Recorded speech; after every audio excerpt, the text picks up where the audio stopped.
कभी सोचा है कि 1 लाख टन का मतलब एक तैरते हुए लोहे के टावर जैसा विशाल जहाज वो भयानक समुद्री तूफानों में भी सीधा कैसे खड़ा रहता है? बिल्कुल, और ये कोई जादू नहीं है। ये असल में दो बहुत शक्तिशाली ताकतों के बीच एक बहुत खूबसूरत संतुलन है। 2 ताकतें? हाँ, एक है गुरुत्वाकर्षण जो जहाज को सीधा नीचे खींचता है, और दूसरा है उत्प्लावन बल, मतलब पानी का जोर जो उसे ऊपर की तरफ धकेलता है। सारी कहानी इसी संतुलन की है। अच्छा, तो जब जहाज शांत पानी में खड़ा होता है तब तो मामला सीधा लगता है। गुरुत्वाकर्षण का केंद्र जिसे जी कहते हैं और उत्प्लावन का केंद्र बी, दोनों एक सीधी लाइन में होते होंगे। एकदम सही। एक नीचे खींच रहा है, दूसरा ऊपर, और जहाज बिल्कुल स्थिर है।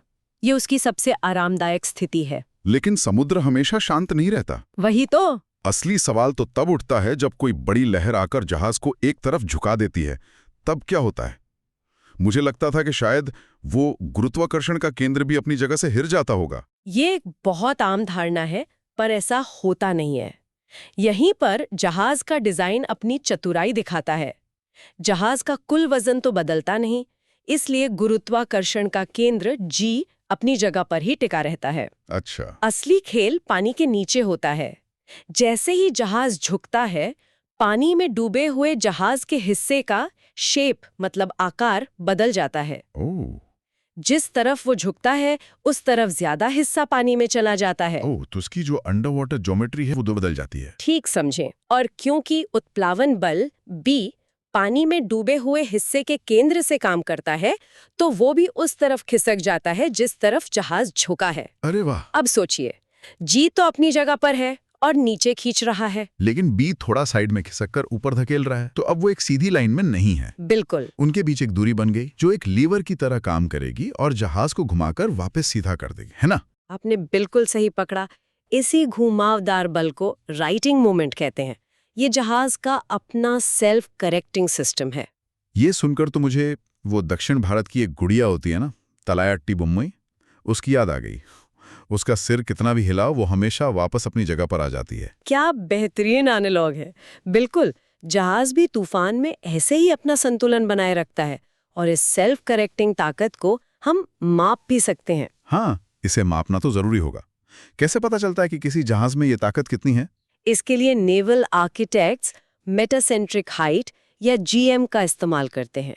ये जी और एक काल्पनिक बिंदु एम, जिसे मेटासेंटर कहते हैं, उसके बीच की दूरी है। जीएम? हाँ, सरल शब्दों में इसे जहाज की स्थिरता का रिपोर्ट कार्ड समझिए।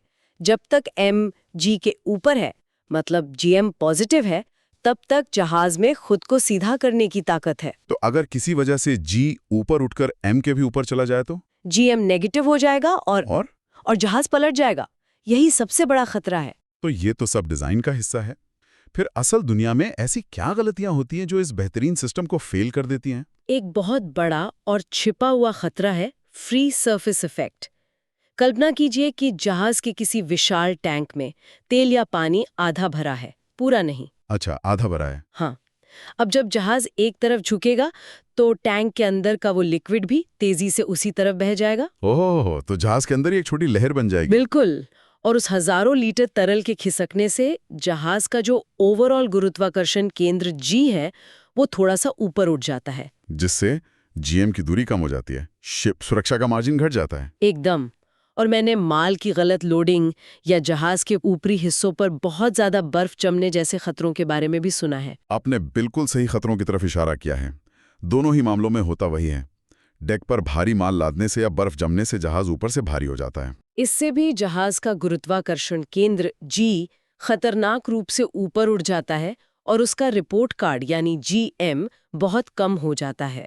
तो कुल मिलाकर जहाज इसलिए नहीं पलटता क्योंकि जब वो झुकता है तो उत्प्लावन बल एक ऐसा दोस्त बन जाता है जो उसे खींचकर वापस सीधा खड़ा कर देता है। बिल्कुल। लेकिन हमें ये सुनिश्चित करना होता है कि हम उस दोस्त का काम मुश्किल न बना दें। आपने इसे बहुत अच्छे से सारांशित किया है, और ये हमें एक विचारणीय प्रश्न पर छोड़ जाता है। अगर आधुनिक जहाजों में स्थिरता के लिए इतनी उन्नत तकनीक और समझ है, तो फिर भी कभी-कभी जहाजों के पलटने की दुखद दुर्घटनाएं क्यों होती हैं? ये हमें केवल भौतिकी से परे मानवीय भूल और प्रकृति की अप्रत्याशित ताकतों की भूमिका के बारे में सोचने पर मजबूर करता है।